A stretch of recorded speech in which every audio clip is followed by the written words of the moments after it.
Ô Seigneur, qu'il est vraiment bon d'être à ton écoute ce matin. Vraiment bon aussi d'ouvrir ta parole afin qu'on puisse, Seigneur, être exhorté, encouragé, fortifié. Tu es vraiment la parole de vie. La parole qui nous aide à grandir, à avoir une connaissance de ce que tu es. Seigneur, ce matin, on a besoin de toi afin que on puisse comprendre davantage, avoir un entendement avec ta parole, d'être ouvert vraiment à la mettre en pratique et surtout de comprendre ta volonté. Seigneur, tu es un Dieu puissant. Il n'y a rien qui t'arrête. Tu contrôles toute cette terre, Seigneur, et on le sait. Et Seigneur Dieu, rien ne t'arrête. Et on a besoin, Seigneur, de toi. Aide-nous, Seigneur, ce matin, à parler de cette parole. Amen. Voilà. Ce matin, c'est l'évangile de prospérité. J'ai dit, je suis quasiment découragé pour... J'ai un de mes frères qui dit, vas-tu en finir? Mais vous savez, l'évangile de prospérité, c'est la partie 5, si on peut dire. Et puis, le thème, si vous avez vu le bulletin, c'est « Qu'est-ce que la foi? » Selon Dieu. Qu'est-ce que la foi selon Dieu? Dans Hébreux 11, 1 et 6.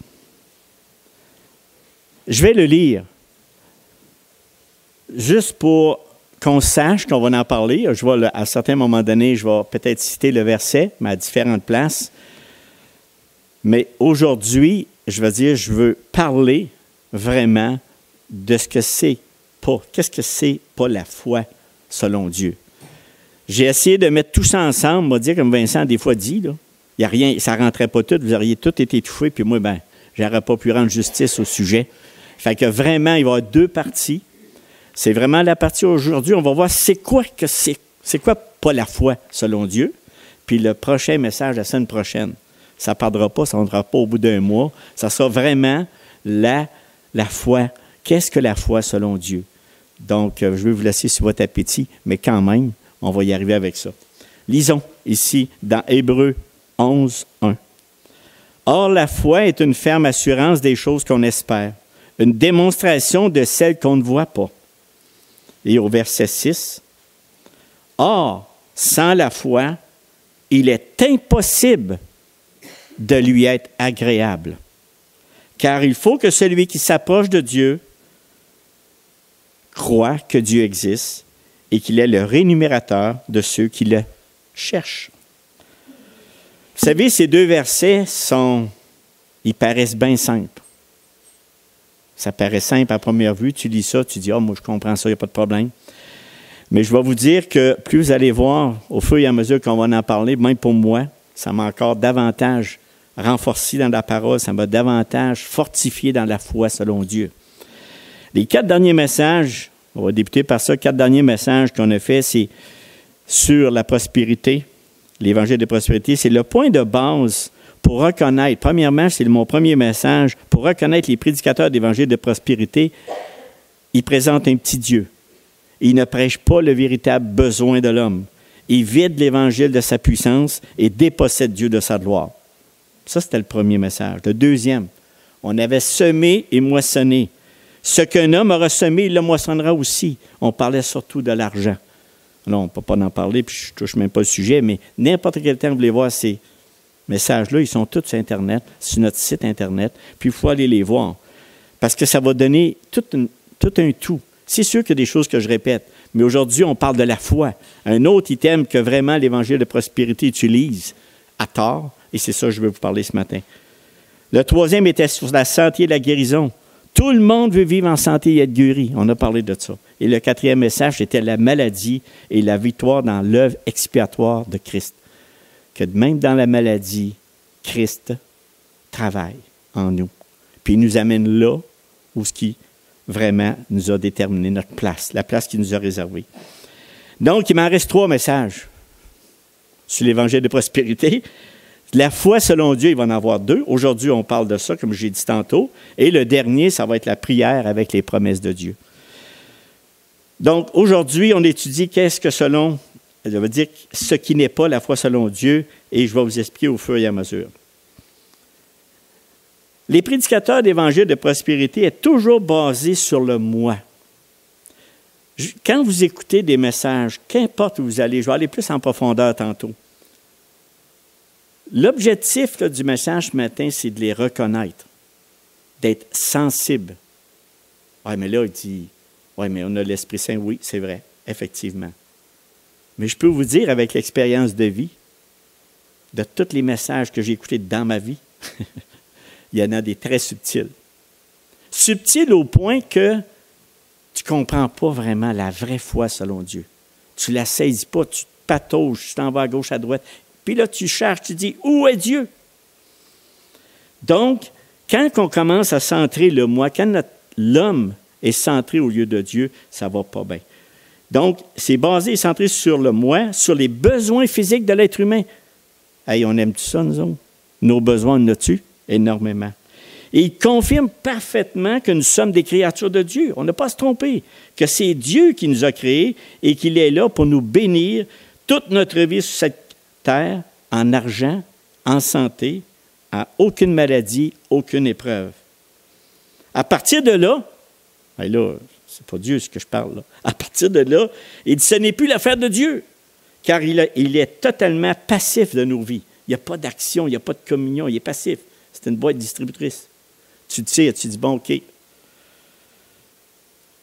Mais si on s'intéresse à lui, par exemple, c'est ce que disent l'Évangile de prospérité, mais si tu t'intéresses à Dieu, il va agir en fonction de notre volonté et de nos désirs.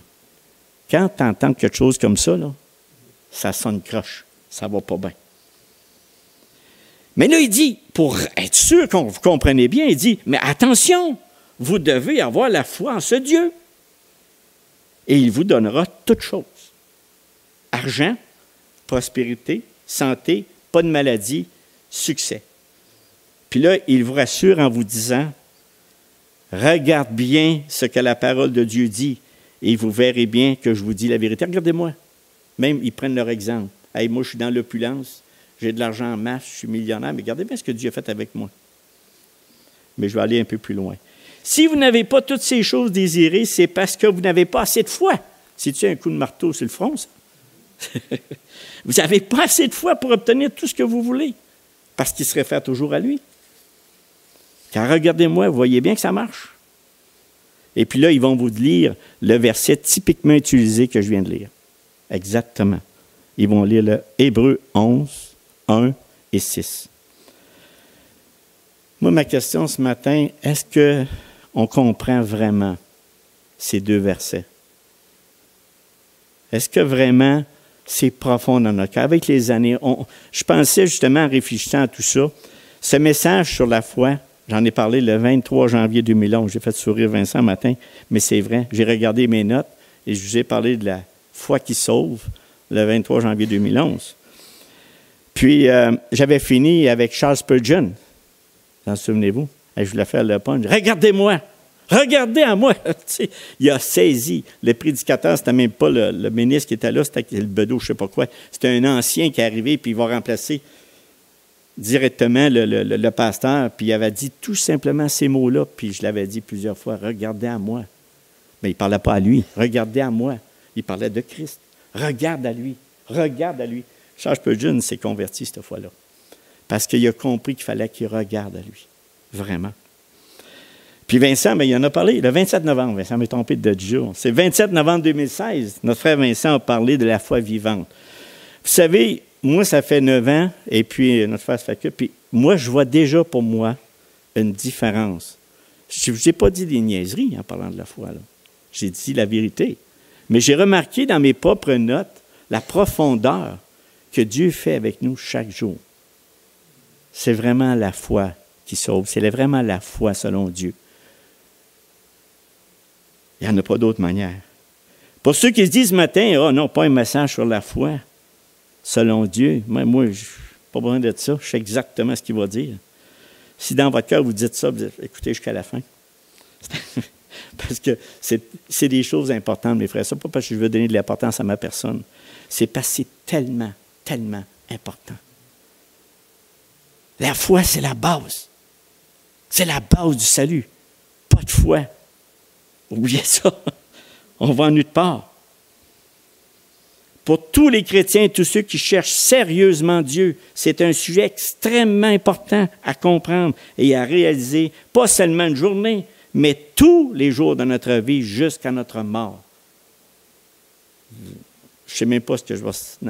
En continuant à travailler avec Dieu, comment Dieu va amener ma foi en lui, comment est-ce qu'il va être... Mais plus je me tiens à lui, plus je me tiens près de lui, plus je lis la parole de Dieu, plus j'entends sa parole, la foi grandit. Mais vous allez voir, ce n'est pas mon sujet d'aujourd'hui. Je veux vraiment sortir ce qui n'est pas la foi. Saisir constamment et régulièrement la véritable foi en Dieu nous amène à quoi? À une maturité spirituelle. Ça nous amène à être un ambassadeur, un serviteur de Dieu inébranlable. Pas qu'un peu, inébranlable. C'est pas un petit Joe Blow qui arrive à côté de toi, là, as-tu confiance à ton Dieu, toi? Non. C'est tellement rendu creux, c'est tellement profond dans votre esprit que vous ne pouvez pas être ébranlé. Puis, ça vous aide à prendre des décisions. Ça nous aide à prendre des décisions pleines de sagesse selon la volonté de Dieu. Et finalement, nos vies de tous les jours qu'on fait sont agréables devant l'Éternel. La véritable foi est la clé de notre salut, aujourd'hui jusqu'à notre mort. Sans elle, nous sommes emportés à tout vent. Moi, l'image que j'ai en tête, c'est dans le psaume quand il dit « à tout vent, une feuille au vent ». C'est à peu près ça qu'on est, sans la vraie foi en Christ. Sans aucune direction, on est complètement souvent découragé. Nous sommes facilement une proie pour notre adversaire, le diable qui rôde constamment pour trouver la proie qu'il pourra dévorer. Je ne parle pas de perdre de celui. Il la rend inactif, immobile. Il ne bouge plus. Pourquoi? Parce qu'il n'avait pas la véritable foi en Dieu.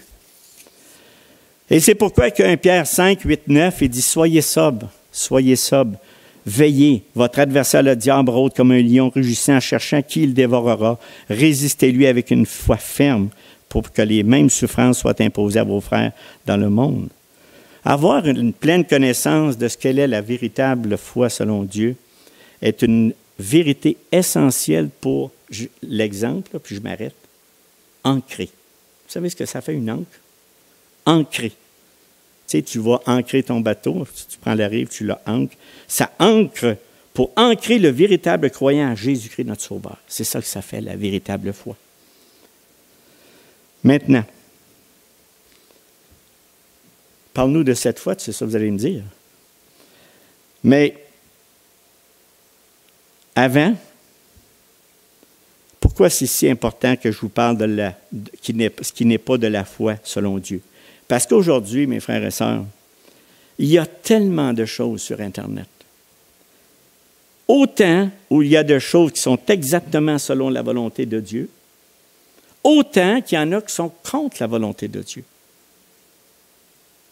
Nous avons tous besoin de discernement avec l'Esprit Saint pour accepter certains enseignements. Tu n'as pas le choix. Tu n'as pas le choix. Tu as juste à taper « foi » sur Google ou bien un autre site. Ça sort des dizaines de messages. Parfois, l'enseignement il est parfait. À d'autres moments, c'est mêlé d'erreurs et de vérités. À d'autres moments, c'est exactement le contraire de la pensée de Dieu. Moi, le message que je veux dire, c'est vraiment, vous allez dire, non, j'espère que Dieu, dans sa grande bonté, va vous sensibiliser à ce que vous lisez, à ce que vous regardez ou ce que vous écoutez. C'est ça le but que je demande à Dieu. C'est la même prière que je fais pour moi, mes frères et sœurs. Je ne suis pas l'invincible, celui qui est tout bon, puis tout fort, puis qui fait jamais d'erreur. Mais je suis très conscient de beaucoup de choses qui sont dites, qui ne sont pas selon la volonté de Dieu. Vous allez voir. Les livres, c'est la même chose. Ceux qui sont sur le marché ne sont pas tous bons. On a vraiment des libraires, des personnes qui vont screener, ils vont filtrer des sujets. Puis on a des personnes, des érudits qui vont vérifier, puis ce n'est pas tous les livres qui sont bons. On demande encore là, on a besoin de connaître la véritable foi selon Dieu. Parce que tantôt, suite après, quand je vais avoir fait ça, je vais vous montrer des éléments pour vous aider à travailler là-dessus. Puis même dans nos églises, les personnes désignées par Dieu pour enseigner la parole doivent être sous la puissance du Saint-Esprit de Dieu afin d'enseigner correctement les vérités de Dieu avec exactitude. Je vais vous dire, c'est le plus grand défi. Comme on dit, Vincent, j'en shake, même avec quand quelqu'un va donner une parole, parce que le Seigneur fait en sorte qu'est-ce qu'on va parler ce matin soit de toi, pas de mon ventre. Pas de mon ventre. Le verset clé de notre croissance spirituelle que je vais vous donner avant de tomber dans l'aspect de qu'est-ce qui n'est pas la foi selon Dieu, c'est qu'on doit faire constamment ce qui est écrit dans Actes 17, 11, 12. OK? C'est vraiment une méthode qui, moi, ça a toujours été le verset clé pour m'aiguillonner à filtrer, écouter les choses. Il dit, ces Juifs avaient des sentiments plus nobles que ceux des Thessaloniques. Ils reçurent la parole avec beaucoup d'empressement et ils examinaient chaque jour les Écritures pour voir si ce qu'il leur disait était exact. Plusieurs d'entre eux crurent, ainsi que beaucoup de femmes grecques de distinction et beaucoup d'hommes. Maintenant, j'ai une question. Non, j'ai ça, je dis, il n'y a plus rien à dire là-dessus. Non, j'ai une question pour vous. Pourquoi certains prédicateurs d'évangile de prospérité, je les appelle de même, mais faisons attention, il y a même des personnes qu'on ne peut pas arriver à séparer des personnes de prospérité. Puis, on a tout vous allez comprendre tantôt ce que je veux dire, il faut faire extrêmement attention parce qu'on est humain. On n'a pas l'Esprit de Dieu. L'Esprit de Dieu, oui, il vient en nous, mais on a une base fortement humaine qu'on a hâte de se débarrasser un jour, cet esprit charnel qu'on a. Pourquoi certains prédicateurs d'évangile de prospérité ont tant de succès pendant des années sans que personne puisse les arrêter, même pas les adeptes? Non, mais c'est impressionnant. Moi, je suis impressionné. Je dis, Seigneur, comment ça, ces hommes-là, ils disent pas ta vérité, ils disent n'importe quoi, puis ils grandissent. Puis, je l'avais déjà compté, à un moment donné, j'avais déjà dit, j'avais été voir les 10 plus gros millionnaires de ceux qui prêchaient l'Évangile. C'est pas drôle de parler de même. Mais c'est ça. Parce que ces prédicateurs d'Évangile de prospérité leur enseignent fortement, à partir des Écritures, que s'ils le veulent, ils peuvent posséder une santé parfaite et jouir d'une prospérité financière constante, s'appuyant sur le verset. Puis là, il vient de la Bible français courant. Mettre sa foi en Dieu, c'est Hébreux 11.1, mais de la Bible français courant. Mettre sa foi en Dieu, c'est être sûr de ce que l'on espère et c'est d'être convaincu de la réalité de ce que l'on ne voit pas. Très, très subtil, ce qu'on vient de dire ça. Il encourage leurs disciples à confesser qu'ils possèdent toutes ces choses par la foi et qu'ils n'ont pas besoin de se soucier de la situation dans laquelle ils se trouvent. Ils disent, ayez la foi de Dieu. C'est-tu biblique, ce que je viens de dire là? Ayez la foi de Dieu. Qu'est-ce que Dieu dit dans sa parole? Dans Marc 11, 22, il dit, ayez foi en Dieu. C'est pas pareil. C'est pas pareil. Vous voyez où est-ce qu'il est rendu l'homme? Tu peux aller dormir, Dieu, je m'en occupe. Je m'occupe de tes affaires. Après ça, il ajoute avec arrogance, il dit, ayez foi en votre propre foi. Quand tu entends ça, qu'est-ce que vous faites? Moi, les oreilles me... ça bouille. Par exemple, il dit, un chrétien se doit d'affirmer par la foi que son cancer est disparu. Je n'entends de ça, là. Ou une maladie quelconque. OK? Par le nom de Dieu, va-t'en. Tu sais, on va pas, va-t'en. Mais il faut que tu crois ce que tu viens d'affirmer. Tu confesses, puis ça va se réaliser. Mais ce n'est pas ça, la foi en Dieu. C'est pas ça. L'essence même de cette doctrine consiste à avoir la conviction de posséder ce que l'on a confessé. Quand tu entends l'enseignement de même, tu ne peux pas gober ça, là. Une telle déclaration est surprenante, mais on ne se pose pas la question de savoir si elle est en harmonie avec les Écritures. Il faut constamment faire comme les Béréens. Allez voir, qu'est-ce qu'il dit là? Dans son arrière-pensée, la supposition prétentieuse que la parole d'un chrétien a la même puissance créatrice de la parole de Dieu. Quelle arrogance devant l'Éternel. Vous croyez que ça ne se dit pas, écoutez. C'est pour ça que je vous dis, écoutez, il y a des affaires. Moi, je suis toujours étonné, puis je ne dure pas longtemps, je ne l'écoute pas jusqu'à la fin. Parce que ce n'est pas l'enseignement du Dieu vivant. Donc, ses pensées et sa parole produiraient donc une force divine capable de lui apporter guérison, santé et succès. Ça marche, mes frères et sœurs, au bout. Au bout. Au bout, au bout. L'arrogance de cet évangile de prospérité va jusqu'à enseigner que ce sont les forces du monde spirituel qui créent nos circonstances environnantes et que celles-ci sont contrôlées par les paroles de notre bouche. On met le moi en avant. On peut tout faire. C'est nous autres qui contrôlent. Certains, même des prédicateurs, ils disent « Rien n'est trop grand et trop puissant sur cette terre que la langue ne puisse contrôler. » C'est fort. Vous pouvez même contrôler Satan en apprenant à contrôler votre propre langue. En apprenant à contrôler. Puis là, ils disent « Dieu répond et accomplit ce que nous commandons si nous confessons nos besoins et nos désirs de manière positive et avec foi. » Des petits exemples subtils. Un chrétien ne devrait jamais être malade. Une foi qui doit refuser la souffrance. Une foi comme celle-là ignore la souveraineté de Dieu et ne considère pas l'ensemble des Écritures. C'est ça que ça fait. Ces prédicateurs d'évangile de procès utilisent des versets bibliques comme fondement à leur théologie tordue sur la foi. Mais ce faux enseignement repose fondamentalement sur une mauvaise compréhension de plusieurs versets bibliques. Et des millions de gens entendent cela et disent tous « Alléluia ». Ils ne mettent absolument aucun doute sur la sincérité de la personne qui enseigne. Et ce message, il dit c'est la confusion, veut dire la confession positive. Parce qu'ils se disent en eux-mêmes, ça vient de Dieu, je n'ai pas besoin de vérifier. C'est pas, écoutez, ce que je viens de vous dire là, moi j'ai vu des exemples dans ma propre vie sur des choses réelles, physiques, que tu expliques à une personne, entre autres, puis la personne ne te croit bien pas. Tu sais, il veut dire... j'ai dit, t'as qu'à aller voir, va vérifier. Puis il y a des choses vraies sur cette terre. Puis la personne va dire, non, mais t'as-tu vérifié? Non. Mais c'est ça. C'est ça. Parfois, on gobe les Écritures sans vérifier. Tous les êtres humains, mes frères et sœurs, c'est dans nous autres, ça. Ils aiment entendre des choses pour accomplir tous leurs désirs charnels tout en ayant une conscience apaisée.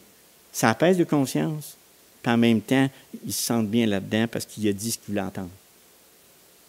Même si ça ne marche pas.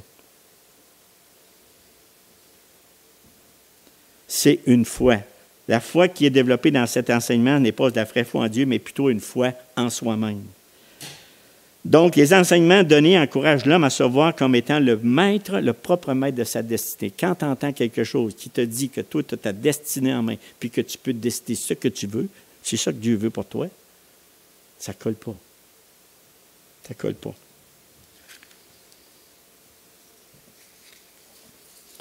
J'ai appris ce que j'ai en train de vous dire, tout ce que je vous ai dit là, ce que je viens de vous dire là, je l'ai vécu plusieurs fois dans ma vie, dans ma propre vie. Merci Seigneur de m'avoir éclairé dans des périodes de vie où j'avais vraiment besoin d'aide. Puis c'est lui qui me l'a donné par sa révélation divine de la Bible, par des gens qui étaient vraiment accrochés, ancrés sur le Fils, ancrés sur Jésus-Christ. Je remercie Dieu pour ça. Puis, je vous le dis, mes frères et sœurs, pensez toujours à ça. Priez tout le temps que Dieu vous dirige dans la bonne direction, puis vous ayez les bons enseignements. On dit que si vous croyez avec confiance, vous pouvez vous-même tracer votre propre avenir et acquérir les désirs de votre cœur. Lorsque ces désirs ne se matérialisent pas, alors on vous reproche d'avoir peu de foi. Si tu es coup, c'est encore. Tu t'en sors pas. Tu es tout le temps le problème. C'est pas le gourou qui a le problème, c'est tout le temps toi. C'est toujours toi le problème, tu n'as pas de foi. Qu'est-ce que tu veux? Tout cela est très normal pour l'homme, car depuis le commencement, l'homme a pris les choses en main. On parle d'Adam et Ève. Et avec la nouvelle alliance, même si Christ est venu sur la terre, on essaie toujours, même aujourd'hui, moi, je ne veux pas vous parler de qu'est-ce que la vraie foi, selon Dieu. Parce que quand Christ est venu, quelle libération! Mais non, les Juifs, ils ont entendu, ils ont vu, Mais non, il restait accroché avec le principe, il restait accroché avec le sacrifice, puis là, il gardait le même moule de justification. Par quoi? Par les œuvres. Parce que l'homme, il n'est pas capable. Pour l'homme, ce n'est pas normal qu'on puisse obtenir quelque chose de Dieu gratuitement. Ça ne se peut pas. Je vous donne l'essence humaine, l'esprit humain. C'est ça qu'on a dans... Voyons donc, ça ne se peut pas, ça. Dieu ne peut pas donner quelque chose de même. Il faut qu'il paie pour avoir quelque chose ou encore travailler fort. En résumé, c'est pour cela que les prédicateurs d'évangile de prospérité ne cessent de vivre et de croire, car les gens croient qu'ils peuvent gagner leur salut par les œuvres. Tu sais, quelqu'un qui vend la drogue ou qui vend toutes sortes de choses qui amènent l'homme ou la femme en destruction, s'il n'avait pas personne qui consomme, il ne ferait pas bien d'argent. Mais ces gens-là utilisent la parole de Dieu justement pour endormir des millions de personnes. Et nous, faisons attention à ce qui rentre dans notre esprit.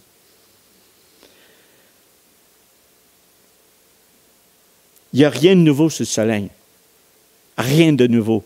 Quand tu te mets à aller à regarder avant Christ, durant l'Ancien Testament et après Christ, il n'y a rien de nouveau. L'homme va toujours faire quelque chose, par exemple, toutes sortes d'exigences légalistes pour dire « Hey Dieu, tu vois là, tu vois comment j'ai la foi en toi. » Mais ce n'est pas ça la vraie foi. Ce n'est pas ça la vraie foi. Rien de nouveau. Il est devenu un système où le salut s'obtient par les efforts personnels, par les œuvres, un système de glorification personnelle. C'est bien loin d'être le système de foi que Dieu avait donné au départ.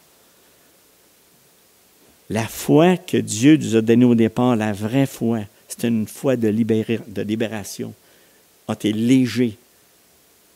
Je brûle là, pour dire pour la balance, j'aimerais ça dire tout l'autre bord, mais je veux pas. Je veux vraiment sortir tout le mauvais côté de la foi qui n'est pas selon Dieu. Vous savez qu'il n'y a rien de différent après 2000 ans.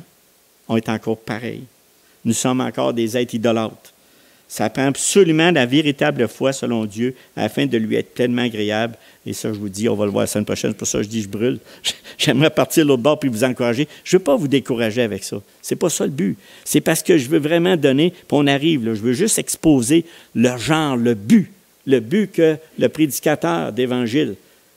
C'est un évangile de bonbons, ce n'est pas un évangile de fort. Comprenez? Dieu méprise tous les systèmes qui reposent sur les œuvres. Retenez ça. Faites ci, faites ça, faites ceci, faites ça, faites ci, faites ça. Écoute, 3 fois par jour, il faut que tu fasses ça. Tel élément, cette semaine, tu vas tout faire ces éléments-là. Tu vas voir, Dieu va répondre. Ne sois pas inquiète. Ça n'est tout. C'est toutes des œuvres. On n'a pas besoin de faire tout ça.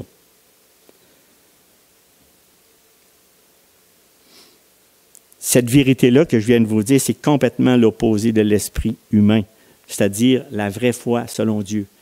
On ne peut pas la saisir, on peut pas. C'est pour ça que quand on dit, c'est un miracle. J'ai reçu une grâce de comprendre ce que tu as écrit, mon Seigneur, cette Bible, cette parole qui nous donne vraiment la vie. Par contre, les œuvres sont toujours le fruit de la foi. Je ne veux pas quand même tasser ça de côté, mais jamais un moyen d'obtenir le salut. Ce qu'il faut retenir, c'est que le vrai évangile n'est pas populaire auprès de notre société. C'est pour ça que Dieu a un petit troupeau. Moi, souvent, je me suis posé des questions énormément, mais Dieu, qu'on devrait être des milliers. On est des millions en passant sur toute la terre. Il y a des millions de chrétiens sur toute la terre. Mais il y a un petit troupeau ici et là, partout dans ce monde. Alors, regardez pas les grosses rassemblements. Bien souvent, ça n'a pas le vrai. Il n'y a pas le vrai évangile. Je ne dis pas ça parce qu'il peut y avoir des gros rassemblements. Plein de chrétiens aussi, là. Mais prenez pas mes paroles. Donc, pourtant, c'est le message le plus extraordinaire, merveilleux, plein de miséricorde et d'amour de notre Créateur que nous pouvons entendre. Maintenant, moi, j'aimerais parler un petit peu sur les élites spirituelles. Attention aux élites spirituelles. Aujourd'hui, nous avons toutes sortes de systèmes médiatiques que nous avons. Des élites spirituelles peuvent nous donner, ils peuvent s'en donner à cœur joie. Avant, là, c'était difficile par la communication. Rappelez, bien là, je dis qu'il y en a qui sont plus jeunes, là, mais on recule juste de 60 ans ou 50 ans. Ça n'a pas la communication qu'aujourd'hui. Moi, je suis émerveillé de ça, émerveillé. Fait que aujourd'hui, avec ce système médiatique, on rejoint des millions de personnes avec un faux évangile. Autant la parole de Dieu a pris une croissance, une connaissance spirituelle qui est la vraie vie, selon la vraie foi, selon Dieu, mais autant le mal a monté. La même affaire. Aussi fort. Donc, ces prédicateurs-là, ces élites-là, ils disent, bon, ils commencent tout par ça. Bon, le 1er janvier 1935, j'ai eu une vision extraordinaire de Dieu qui est venu me rencontrer afin de me donner une mission spéciale pour son peuple. T'en as plein comme ça. Si tu ferais une recherche, tu serais surpris. Des gens qui ont eu des visions. Écoutez, Dieu peut le faire. Mais ça dépend pourquoi. Et là, ils disent, écoute, j'ai reçu une connaissance de Dieu révélée à travers... C'est révélé juste au travers de moi. Il n'y a pas personne d'autre qui a eu cette révélation-là, c'est juste moi. Faites attention, fuyez, fermez le bouton, allez-vous-en. C'est pas le bon. Il n'y a pas... Enlevez ça. Là, je suis le médiateur entre Dieu et son peuple. J'ai dit, sauvez-vous. Restez pas là. Puis, cette connaissance secrète leur donnerait un pouvoir spécifique, une autorité sur les autres. Pas juste les gens en général, mais sur toutes les confessions, les baptistes, toutes, même les frères. Vous savez, ces affaires-là, là, ça peut arriver. Puis je vais vous conter un secret. Et mon frère ne sait même pas. Mais imaginez un jour, comme ça, il y a plusieurs années, j'ai cru vraiment que j'étais l'un des deux témoins. Vrai, là, tel que je vous dis. J'ai fini par croire ça, j'ai fait peut-être une couple de jours là-dessus, puis je dis, Gérard, débarque de ton cheval. Si Dieu a quelque chose à te dire, il va te le dire. Mais c'est vrai que je vous dis là, c'est quelque chose de 20 ans. Puis je m'avais levé un matin, puis j'ai dit, hey, je pourrais-tu être les deux témoins? Mais quand tu lis tout ce qui arrive aux deux témoins, écoute, tu changes d'idée. Mais non, mais c'est parce que c'est juste pour dire pareil que c'est quelque chose qui, faisons attention à ce qui nous élimine dans notre tête, qu'est-ce qui rentre dans notre tête. Pas souvent, mais ces gens-là, ils arrivent avec ça, puis là, nous autres, on vient tout épater, tout ébayer devant ces personnes-là. C'est ça que je veux vous dire. Puis quand on entend quelqu'un qui a deux classes aux yeux de Dieu, par exemple, la classe du clergé, puis la classe des laïcs. Hey, nous, là, ça va rejoindre le message de Vincent, qui était très clair, les trois messages, les deux sur les ministres de Dieu. Tu sais, on pêche tout là-dessus. J'ai moi-même pêché sur ces choses-là. Il n'y a pas deux clans. Le clergé, puis les laïcs sentent les pieds. Ils n'ont pas la même stature, c'est des moindres personnes. Devant Dieu, ça n'existe pas, ça. Ça n'existe pas, ça. Fait que des positions spéciales devant Dieu. Puis là, ils ont une autorité dominante puis menaçante. Fuyez. T'es pas à bonne place. Ah, sauvez-vous. Quand tu entends des affaires de même, hey, toi là. C'est moi qui ai la vérité. Toi, puis je vais vous parler d'autres choses tout de suite qui suit ça, là, pour justement vous compreniez cette partie-là. L'autorité de Dieu et de la Bible sont subtilement remplacées par ses responsables qui se considèrent eux-mêmes comme étant l'autorité finale en matière de foi. C'est pas rien. Là, ils se donnent des titres. Hey, moi, là, je suis un apôtre. Je suis un apôtre maintenant. Dieu m'a révélé hier que j'étais un apôtre. Puis, ne me touchez pas parce que je suis loin de l'Éternel. C'est pas rien.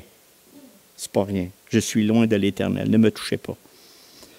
Donc, une connaissance supérieure aux autres, ça sent tellement que sa congrégation est complètement découragée. C'est clair, puis une chance, tu nous as tout bien expliqué ça, mon frère, comment on doit s'humilier, nous autres, celui qui travaille pour prononcer, pour prêcher la parole de Dieu. Et je suis pleinement d'accord avec ce que tu as tout enseigné. Quand Dieu appelle une personne d'entre nous, comme il a fait avec Vincent, comme il a fait ou ailleurs dans toute la province, pour qu'il devienne le serviteur de tous les frères et sœurs d'une congrégation, même s'il quitte son emploi, ses collègues de travail, qu'il ait un bon travail, un avantage social, qu'importe ce qu'il quitte dans ce monde, tenez-vous bien, j'espère que je n'offense personne. Il n'y a pas plus de foi selon Dieu que celui qui reste à son emploi. Il n'y a pas plus de foi que tous les héros inscrits dans Hébreux 11. Il n'y a pas plus de foi. Puis on verra ça dans le long en large la semaine prochaine, ce que je veux dire par ça. par la foi selon Dieu.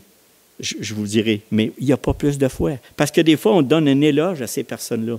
Mais Dieu a tout simplement dit, toi, je te prends. Et lui, les autres voient les fruits de cet homme-là pour le placer à cette place-là.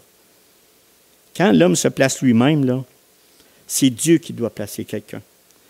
Ça ne m'impressionne pas, là. Hey, moi, j'ai laissé une grosse job, puis moi, je m'en viens, puis là, le Seigneur, il m'a appelé, puis moi, je suis loin de l'Éternel, puis regardez, écoutez-moi. Moi, je me sauve, j'ai peur de ça. On se décolle. Ce qui m'impressionne le plus, savez-vous? Moi, ce qui m'impressionne, c'est de voir des frères et sœurs qui maintiennent, sont ancrés en Christ, puis qui persévèrent des années et des années. Ça m'impressionne. Ils sont là après 30 ans, 35 ans, 40 ans, 50 ans. Là, vous m'impressionnez. Parce qu'il y a une foi selon Dieu qui est en vous.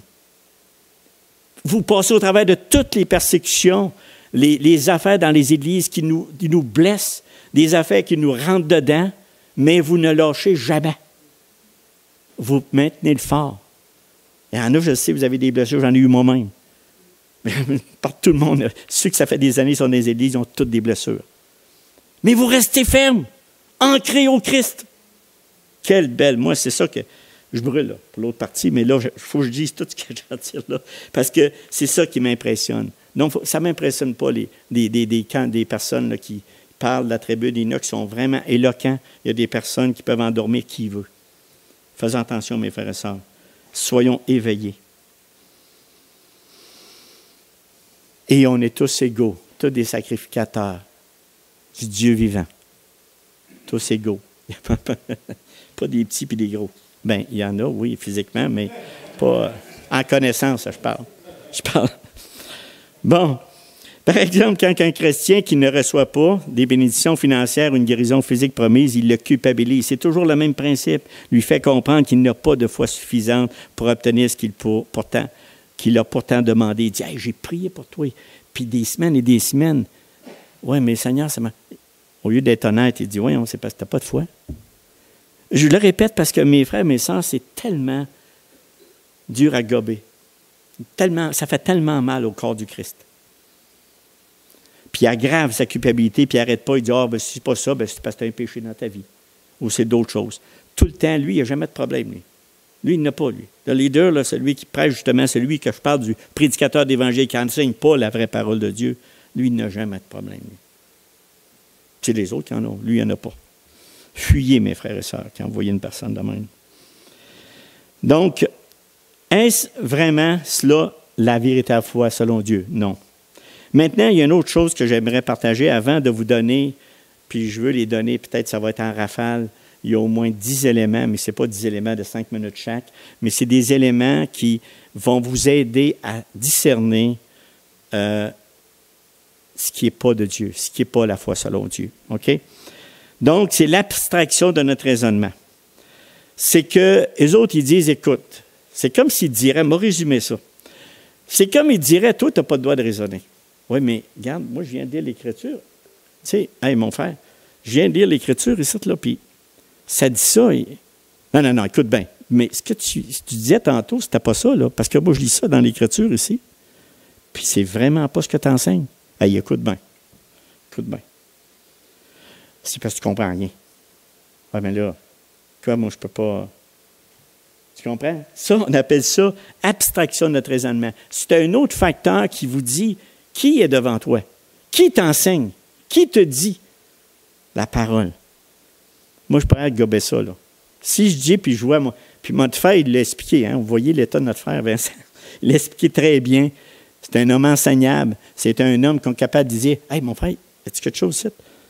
Que moi, je ne comprends pas, mais il me semble que ce que tu viens de dire ne fit pas avec l'Écriture. Ça, là, on ne frappe pas notre intellect. Moi, ce que je veux dire par là, si on regarde dans toutes les pensées, Dieu Jésus n'a-t-il pas commandé à ses disciples, il dit Matthieu 22, 37, il dit, tu aimeras le Seigneur ton Dieu de ton cœur, de ton âme et de toute ta pensée. La pensée quoi, ça? La pensée, c'est du raisonnement. Fait que moi, quand j'entends la parole comme vous entendez aujourd'hui, je dis, Gérard, y es-tu dedans? Il parle-tu vraiment de la vérité? Est-ce qu'il dit est vraiment... je vais aller voir dans la Bible, moi, si ce qu'il dit est vrai. C'est important de comprendre ça, mes frères et sœurs, parce que celui qui vous rejette à cause de ça, c'est pas quelqu'un, c'est un évangile de prospérité et c'est des personnes, c'est des élites spirituelles. Même que Dieu invite à raisonner. Exemple, dans Isaïe 1, 18, 19, il dit « Venez et plaidons, dit l'Éternel. Si vos péchés sont comme le cramoisi, ils deviendront blancs comme la neige. S'ils sont rouges comme la pourpre, ils deviendront comme la laine. Si vous avez de la bonne volonté et si vous êtes docile, vous mangerez des meilleures productions du pays. Mais si vous résistez et si vous êtes rebelles, vous serez dévorés par le glaive, car la bouche de l'Éternel a parlé. » Ça ne veut pas dire que tu argumentes Dieu, « Ouais, non, c'est pas vrai, Dieu, ce que tu dis. » C'est pas ça, ça veut dire Dieu. Ce que je veux dire, c'est qu'on est là, comme Paul le fait quand il a parlé. Il est rentré, par exemple, dans la synagogue avec les Juifs, puis on voit ça dans Actes 17, 2, 3, puis il dit, il discuta avec eux d'après les Écritures. Il n'a pas discuté ce que Dieu dit n'est pas vrai. Il a dit, on a discuté ensemble avec les Écritures, on a raisonné, on a parlé ensemble. Comme Vincent nous explique le mercredi, ces choses-là, quand il donne l'étude biblique. Là, on est là, puis on le regarde, puis on pense. Là, vous n'avez pas le droit de penser, mes frères et sœurs. Vous n'avez pas le droit de raisonner, là. Maintenant, vous avez le droit. Vous avez le droit. Notre intelligence est toujours appelée à examiner un enseignement, quel qu'il soit, à la juger pour voir si elle est en accord avec les Écritures, comme les gens de Bérée. Je vais donner 10 caractéristiques en rafale qui démontrent vraiment les choses qui sont typiques, des caractéristiques à des hommes qui, justement, n'ont pas la foi. Ce n'est pas la foi selon Dieu. Premièrement, quand quelqu'un parle, on vérifie ses origines et influences cachées. Moi, à chaque fois que j'entends quelque chose, je vais vérifier qui il est, d'où il vient, à quelle place. Si-tu les baptises, je vérifie. Parce que je ne veux pas vous limiter, mes frères. Ce que je veux dire, je ne veux pas vous limiter dans une boîte. On ne peut pas faire ci, on ne peut pas faire ça. Mais non, je viens juste de le dire. Vous avez le droit de penser, de raisonner, d'étudier, de méditer la parole de Dieu à tous les jours de votre vie. Vous avez le droit de faire ça. Mais en même temps, il faut avoir des bases solides pour voir si quelqu'un dit vrai ou s'il est faux ou s'il dit des choses toutes sortes aberrantes. Donc, origine, influence, vérifiez ça. Simplification excessive, c'est-à-dire que solutions rapides aux problèmes complexes de la vie sont offertes aux chrétiens. Par exemple, une formule instantanée de succès remplacera le processus de sanctification. Hey, et tu as juste à faire une prière, puis là, on parlera de ça pour la foi véritable selon Dieu. Tu as juste à faire une prière, puis tu vas être sanctifié, puis c'est fini. Va-t'en, puis bonjour. Non. La sanctification que Dieu veut, c'est à chaque jour jusqu'à notre mort. Elle va arrêter là. Un jour, on va arrêter. Je ne me décourage pas avec ça. Je dis merci Seigneur. Hey, une victoire, une autre victoire. Dieu me sanctifie, me montre mon péché à tous les jours de ma vie jusqu'à ma mort. Gloire à Dieu. Ce n'est pas des affaires, il n'y a pas de solution simple. Deuxièmement, l'orgueil spirituel. L'orgueil spirituel, tu ne peux pas y parler. C'est un refus constant d'entrer dans le dialogue avec d'autres chrétiens et de se laisser corriger. Il ne veut pas se laisser corriger par les Écritures. Fuyez. Ça, c'est de l'orgueil spirituel. Une présomption spirituelle. Il dit des choses, il t'amène avec une pensée positive alors qu'il n'y croit même pas lui-même. Nous autres, des gens pognent là-dedans, à plein. Puis là, il pense qu'il dit vrai, mais il ne dit pas vrai pantoute. L'autre point, je viens de parler tout à l'heure, théologie sur la foi dont l'homme est le centre. Du moment que Dieu, qui présente Dieu comme étant celui qui pourvoit, comme parchantement, au succès, la santé, au bonheur, ça ne veut pas dire qu'il ne peut pas te donner ça. Mais tu ne contrôles rien de ça. Donc, tout est centré sur l'homme. C'est toi, est de la foi, ou la foi de Dieu. Il faut être la foi de Dieu. Non. Il faut que tu crois en Dieu, il faut être la foi en Dieu. Pas ta foi. Tu ne peux pas avoir la foi de Dieu. 6e point, recherche exagérée l'expérience. Il préfère être donné aux émotions au détriment de l'intellect. Cette attitude empêche le chrétien de grandir dans la sanctification, la sagesse et le discernement. car elle place l'expérience au-dessus d'une étude biblique personnelle, sérieuse, constante. Comme Vincent a déjà expliqué dans ses messages, il faut faire attention à nos expériences. Nos expériences avec Dieu ou des choses n'est pas la norme de tout l'Évangile ou de l'Écriture. Donc, c'est toujours l'étude biblique personnelle, sérieuse, constante, la communion fraternelle, la communion avec Dieu constamment pour que Dieu nous transforme jour après jour. Un hédoniste, j'ai mis le mot, mais c'est une doctrine morale qui fait du plaisir. Du plaisir le but de la vie. C'est-à-dire quand quelqu'un t'enseigne que l'accent est mis sur le plaisir et le fait de vouloir jouir du ciel maintenant. Refuse la souffrance, la douleur, l'épreuve. C'est comme si, tu sais, hey, Dieu nous a créés pour être du fun, du plaisir. Puis tu es capable de tout avoir. Tout. Sans exception. Mais ça, c'est pas vrai, là. C'est pas vrai, là. Dieu, c'est pas de même qu'il nous a créés, puis l'Écriture ne dit pas ça, pas pantoute. Si tu lis bien comme il faut l'Écriture. Le 8e point, un esprit exclusif. Les autres chrétiens, moi, c'est ça, c'est typique, puis j'ai déjà entendu ça. Les autres chrétiens sont accusés d'être charnels, d'enseigner l'incrédulité. Ils ont le culot de dire ça en plus. Puis des traditions humaines, alors qu'eux-mêmes font tout ça. Ils traitent les autres de faux docteurs qui amoindrissent la puissance de la parole de Dieu. Certains d'entre eux vont même dire jusqu'à dire à les autres chrétiens qui annoncent des messages sans puissance, inspirés de Satan. Ils les accusent même d'être des menteurs qui engendrent la mort. Il faut vraiment avoir du culot. C'est vraiment, vous savez, tout ce que je vous suis en train de vous dire là, ça doit toucher notre corps, notre intellect, notre esprit, afin que personne nous ravise, même dans les plus grandes douleurs qu'on peut vivre, même dans les choses les plus dures qu'on peut vivre. Après ça, un 9e point, c'est manque d'équilibre. Un enseignement limité presque exclusivement sur la foi, le succès, la prospérité, la guérison. Ils ne peuvent pas parler d'autres choses. Ils ne parlent pas d'autres choses. Tout ce qu'ils parlent, c'est la foi, le succès, la prospérité et la guérison. 99% des autres vérités, ils n'en parlent pas. Fait que ça aussi, il faut fuir ça. C'est un manque d'équilibre. Et un manque d'intégrité à l'égard des Écritures. Ce qu'ils prêchent correspond à une mauvaise interprétation. Ce qu'ils devraient prêcher, la sainte doctrine, une marche dans la sainteté, ils le minimisent ou l'ignorent. Ils n'en parlent pas. Puis, dans des conditions, certaines conditions, il empêche les chrétiens de progresser spirituellement. Voici en gros les traits de caractère de celui qui n'enseigne pas la véritable foi selon Dieu. Frères et sœurs, dans un évangile de prospérité, la vérité, la véritable foi selon Dieu,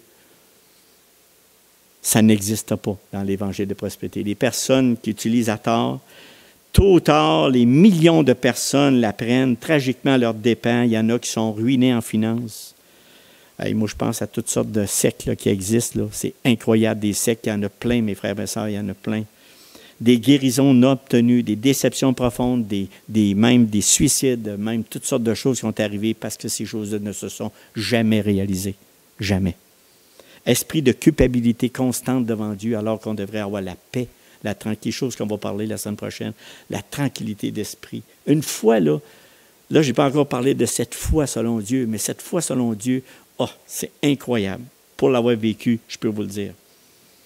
Des tragédies personnelles et familiales. Donc, soyons toujours vigilants, comme les gens de Bérée. Vérifions constamment tout ce que nous entendons et lisons et regardons à la lumière des Écritures. Et quand on n'est pas sûr, on est là, tous ensemble, pour prendre, tous là, les frères, les sœurs, ensemble. Vous avez du discernement, de la sagesse, Dieu vous aide. Parlez-en les uns avec les autres. Tu sais, je veux dire, on n'est pas obligé, Vincent puis moi, d'être tout le temps là, mais si jamais il y a un trou, là, on va dire, dans le sens où on ne peut pas y arriver, on est tous là ensemble pour s'aiguillonner dans la vraie foi. Donc, les Écritures qui sont sombres, on n'a même pas touché à ça. Il y en a un paquet de versets qu'ils utilisent pour... J'en ai pris juste un, moi, là. C'est Hébreux 11, 1 et 6, qui utilisent à tort pour vous amener dans une mauvaise foi. Fait qu'il faut en parler ensemble, il faut vraiment le vérifier les Écritures, même s'il s'agit... Faites attention aussi, même si on dit que c'est des serviteurs de réputation mondiale, c'est aussi épeurant. OK? Soyons des bons serviteurs du Dieu vivant, avec une écoute, avec l'Esprit Saint, pour pouvoir discerner ce qui est vraiment la foi selon Dieu. Ça va? Je veux terminer avec ça. Parce que c'est notre seule sécurité. la parole de Dieu. Prions. Seigneur, notre Dieu, notre Maître,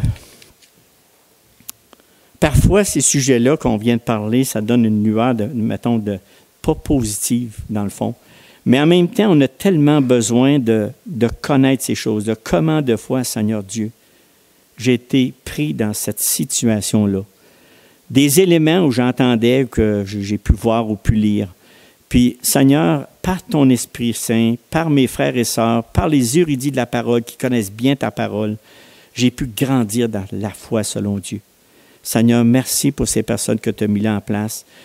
Je prie pour mes frères et mes sœurs qui sont ici de toujours prendre garde à ce qu'ils mettent n'importe quoi, qui donnent un accord sur quelque chose qui est complètement ou à côté de la traque de ta volonté. Qu'on soit des serviteurs vraiment allumés, pleins de lumière, pleins de... Prends soin d'eux, Seigneur. Je les remets entre tes mains. Et moi-même, je me remets entre tes mains, afin que tu nous diriges pleinement dans ta parole. Amen.